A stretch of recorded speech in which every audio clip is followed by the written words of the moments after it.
দেখো, এই ফ্রি ফায়ারটা সামান্য একটা গেম হলেও এটা যে অনেক মানুষের জীবন পরিবর্তন করে দিয়েছে, আবার অনেক মানুষের জীবন যে ধ্বংস করে দিয়েছে, এটা আমাদের সকলেরই জানা।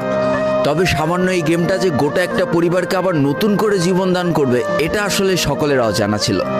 হ্যাঁ বন্ধুরা, আজকের গল্পটি এমনই একটা পরিবারকে নিয়ে যারা এই ফ্রি ফায়ার গেমটাকে একেবারেই সহ্য করতে পারতো না, বরং তাদের সন্তান যখন এই গেমটা খেলতো তারা আরও উল্টো বকাবকি করতো।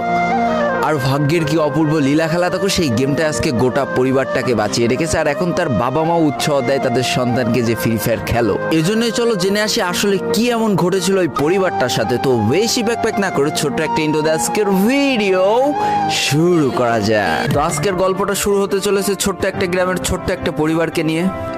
বাবা মা এবং তাদের দুই সন্তান অর্থাৎ দুই ভাই, ছোট্ট একটা পরিবার, খুব সুন্দরভাবে তাদের জীবনযাত্রা চলে যাচ্ছিল। বড় ভাই একটা কোম্পানিতে লেবারের চাকরি করে, বাবা কৃষিকাজ করে, আর তাদের ছোট সন্তান অর্থাৎ ছোট ছেলে কিন্তু ক্লাস 8-এ পড়াশোনা করে। দারিদ্রতার বেড়াজালে আটকে পড়া পরিবারকে সাপোর্ট দেওয়ার জন্য তাদের বড় ভাইকে খুব অল্প বয়সে কাজে চলে যেতে হয়েছে।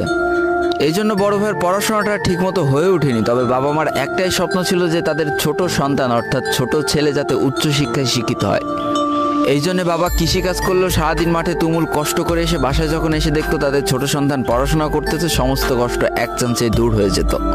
আর তাদের ছোট সন্তান পরিবারের অভাব দেখতে দেখতে বড় হচ্ছে, তো তাই সে একটা সময় ঠিক করেই ফেলে যে তাকে অনেক বড় হতে হবে, লেখাপড়া করে অনেক বড় মানুষের মতো মানুষ হতে হবে। আর ঠিক এমনটাই হতে থাকে। তাদের ছোট ছেলে খুব ভালো রেজাল্টও করতে থাকে, প্রত্যেক ক্লাসে টপ হতেও থাকে। তবে তার একটা বদ অভ্যাস ছিল, সেটা হচ্ছে ফ্রি ফায়ার গেম খেলা।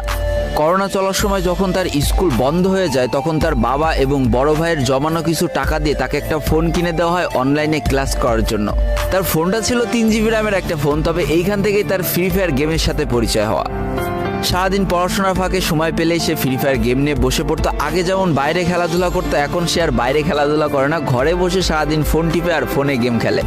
এদিকে তার বাবা মা যখন ফ্রি ফায়ার গেম খেলা দেখতো তখন প্রচণ্ড পরিমাণ রেগে যেত, এমনকি মারধর পর্যন্ত করতো যে তুই এই গেম খেলা বাদ দিয়ে দে।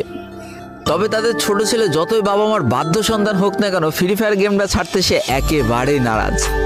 প্রথম দিকে পড়াশোনার ফাঁকে ফাঁকে গেম খেললো, যখন তার বাবা মা তাকে বকা শুরু করে তখন সে রাতের অন্ধকারে গেম খেলা শুরু করে।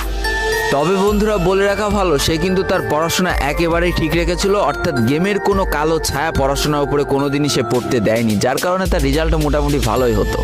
এতদিন পর্যন্ত পরিবারের সবকিছু ঠিকঠাকই ছিল, এবার আস্তে আস্তে পরিবারটা একটু একটু করে ভাঙতে শুরু করবে। পরিবারের সকলের সম্মতিতে পরিবারের বড় ছেলের সাথে পাশের গ্রামের একটা মেয়ের বিবাহ সম্পন্ন করা হয়। আর যেন বিবাহের কয়েক মাস যেতে না যেতে বড় ভাইয়ের পরিবর্তন লক্ষ্য করতে শুরু করা যায়। এতদিন ছোট ভাইয়ের পড়াশোনা খরচ বড় ভাই আর বাবা মিলে চালিয়ে আসলেও এখন আর বড় ভাই